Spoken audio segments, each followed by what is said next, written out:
ہر انسان فطری طور پر ڈر اور خوف والا جذبہ اس کے اندر موجود ہوا کرتا ہے. اولاد ماں باپ سے بھی ڈرتے ہیں اور بڑے بہن بھائیوں سے بھی ڈرتے ہیں. کبھی شوہر بیوی سے بھی ڈرتی ہے اور کبھی شوہر بیوی سے اور کبھی بیوی شوہر سے. یہ دونوں معاملات ہوتے رہتے ہیں.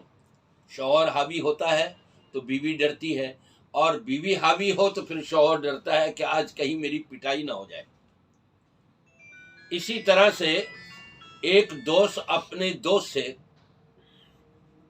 لیکن اس سے ہٹ کر اگر کوئی کسی کا دشمن ہو اس سے تو بہت زیادہ ڈرا جاتا ہے. سامنے نظر آ گیا، ارے میاں رائفل ہے اس کے پاس، کہیں یہ مجھے ختم نہ کر دے. چھپ جاتے ہیں، ڈر جاتے ہیں. درندہ نظر آیا ہے، ڈر اور خوف پیدا ہو گیا. نظر ابھی نہیں آیا، کھڑے ہوئے سگریٹ پی رہے تھے اپنے دوست کے ساتھ. دوست نے کہا تمہارے پیچھے سے تمہارے ماموں جان آ رہے ہیں، تمہارے ابا آ رہے ہیں، تمہارے بڑا بھائی آ رہا ہے، تمہارا چچا آ رہا ہے، فلاں آ رہا ہے. اس نے مڑ کے بھی نہیں دیکھا پیچھے کہ یہ دوست کہیں مذاق تو نہیں کر رہا، بلکہ اس پہ یقین کرتے ہوئے جو سگریٹ پی رہا تھا ہاتھ سے نیچے گرائی اور پیر سے اس کو مسل دیا. ڈر رہا ہے نا کہ میرا بڑا بھائی نہ دیکھ لے، میرے والد نہ دیکھ لے، میرے چچا تایا ماموں نہ دیکھ لیں، ان کو نہ پتہ لگ جائے، چھپ کر کے پی رہا ہے یہ. جبکہ اس کو اس بات پر یقین ہے کہ میرا اللہ مجھے دیکھ رہا ہے. ابھی اس کے والد نے، اس کے ماموں نے، اس کے چچا، اس کے تایا، اس کے بڑے بھائی نے دیکھا نہیں.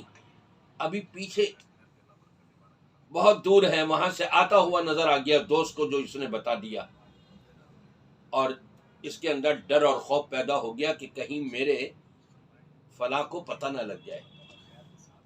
لیکن اس کو یقین ہے، عین الیقین ہے، حق الیقین ہے.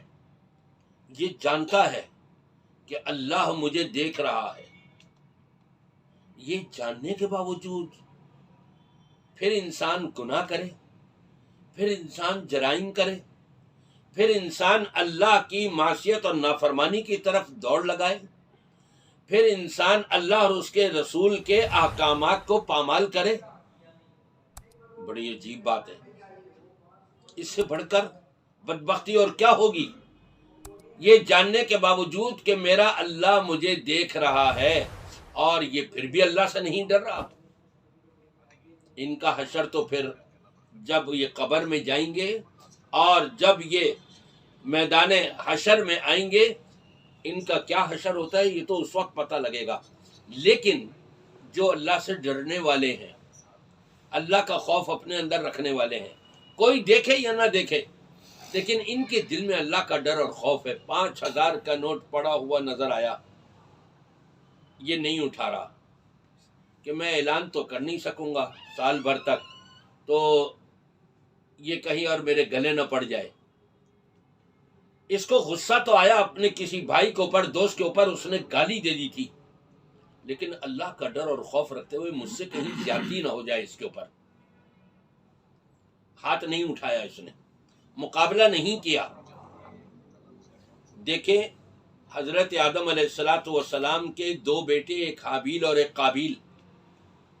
قابیل کے دل میں چونکہ اللہ کا ڈر اور خوف نہیں تھا، اس نے بھائی کو دھمکی دے دی حابیل کو کہ میں تجھے قتل کر دوں گا اگر یہ چیز مجھے نہیں ملی تو. حابیل نے کیا کہا کہ مجھے تو اللہ کا ڈر اور خوف ہے، تو مجھے قتل کرے گا میں تیرے اوپر ہاتھ نہیں اٹھاؤں گا قتل کرنے کے لیے. یہ ہے اللہ کا ڈر اور خوف.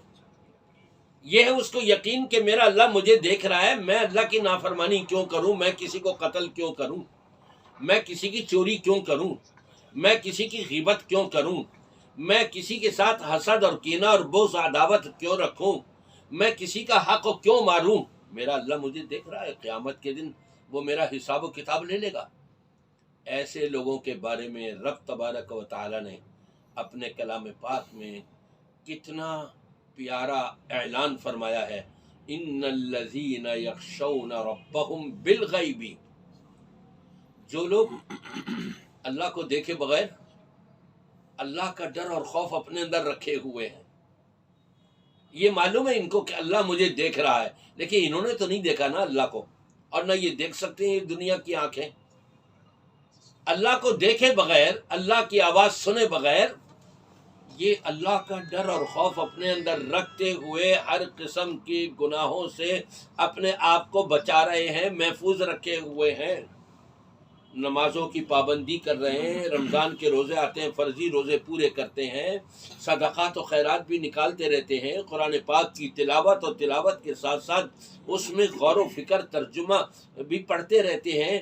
یہ نیکیوں پر نیکیاں کرتے چلے جا رہے ہیں اور گناہوں سے، برائیوں سے اپنے آپ کو محفوظ رکھنے کی کوشش کرتے چلے جا رہے ہیں. یہ ہے وہ لوگ جن کے بارے میں کہا ان الذین یخشون ربهم. رب کیا دے گا ان کو؟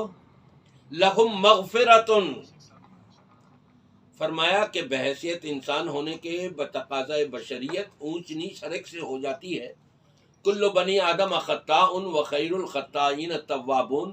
خطا ان سے بھی ہو گئی اور یہ فوراً لوٹ کر کے آ گئے اللہ کی طرف. تو رب العالمین فرماتا ہے لہم مغفرۃ، ہم نے ان کے لیے مغفرت رکھی ہے، بخشش رکھی ہے، ہم بھی معاف کرتے رہیں گے. کتنا بڑا اعزاز ہے. گناہوں سے رب العالمین پاک صاف رکھے جانے کا اعلان فرما رہا ہے. وَأَجْرٌ کبیر، اور فرمایا کہ ان کو اجر، اس کا بدلہ بھی بہت بڑا دیا جائے گا. اتنا بدلہ دیا جائے گا، اتنا بدلہ دیا جائے گا کہ ایک روایت میں ایک نیکی پر 10 گنا، دوسری روایت میں الی 700 ضعف. جتنا تقوی، جتنا للہیت، جتنا خشوع اور خضوع، جتنا ڈر اور خوف اللہ کا ان کے اندر قائم ہوگا اس عمل کے کرتے ہوئے، 700 گنا تک بڑھا چڑھا کر کے اللہ اجر و ثواب سے مالا مال کرے گا. اور پھر اسی پر بس نہیں کری، فرمایا بغیر حساب، بغیر گنتی کے، بغیر حساب کے ہم ان کو خوب اجر و ثواب سے، بڑے اجر و ثواب سے مالا مال کریں گے. تو میرے بھائیوں، دوستوں، بزرگوں، ماؤں اور بہنوں، میرے سامعین کرام، کیا ہی اچھا ہو کہ ہم اللہ کا ڈر اور خوف اپنے اندر بٹھا لیں، ہمارے تمام اعمال کی اصلاح ہو جائے گی، ساری نیکیاں ہم سے قریب آ جائیں گی، ہم ساری نیکیوں کے قریب ہو جائیں گے. اللہ کا ڈر اور خوف ہمارے اندر بیٹھ جائے، قائم ہو جائے، یہ سارے گناہ ہم سے دور ہٹتے ہوئے نظر آئیں گے.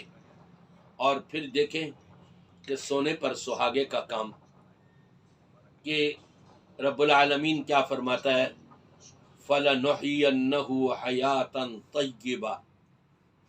پھر ہم ان کی زندگی بھی بڑی پاکیزہ بنا دیں گے، بڑی عمدہ بنا دیں گے، بہت بہترین زندگی گزاریں گے یہ. اور پھر ان کے لیے اجر و ثواب وہ تو ہم نے رکھا ہی رکھا ہے، وہ بھی قیامت کے دن ان کو ملے گا. تو میں بھی اور آپ بھی اپنے اعمال کا جائزہ لیں اور اللہ کا ڈر اور خوف زیادہ سے زیادہ اپنے اندر قائم کرنے کی کوشش کریں. انشاءاللہ تعالی اسی میں کامیابی اور کامرانی ہے.